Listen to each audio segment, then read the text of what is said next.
شروع کرتا ہوں اللہ تعالیٰ کے نام سے جو بڑا مہربان اور نہایت رحم فرمانے والا ہے۔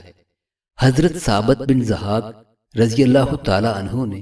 نبی صلی اللہ علیہ وآلہ وسلم سے روایت کی کہ آپ نے فرمایا، جس چیز کا انسان مالک نہیں ہے اس کے بارے میں مانی ہوئی نظر اس کے ذمے نہیں ہے۔ مومن پر لعنت بھیجنا گناہ کے اعتبار سے اس کے قتل کرنے کے مترادف ہے، اور جس نے کسی چیز سے اپنے آپ کو قتل کیا قیامت کے دن اسی چیز سے اس کو عذاب دیا جائے گا، اور جس نے مال میں اضافے کے لیے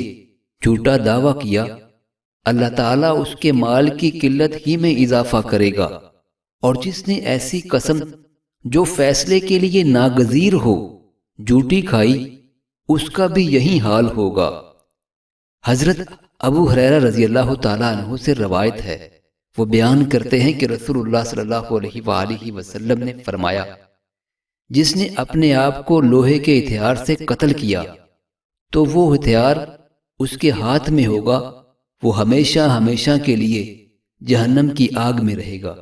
اسے اپنے پیٹ میں گھونپتا رہے گا، اور جس نے زہر پی کر خودکشی کی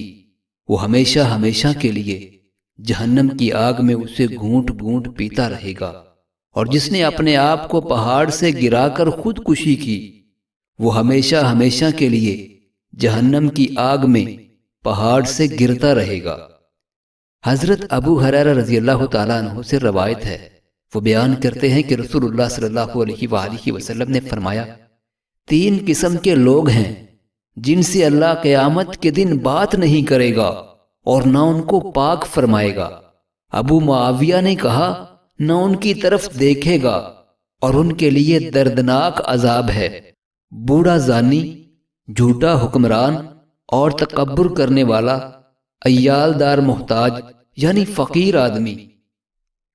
معزز ناظرین، اللہ تعالی ہم سب کو نبی رحمت صلی اللہ علیہ وآلہ وسلم کی ان احادیث مبارکہ پہ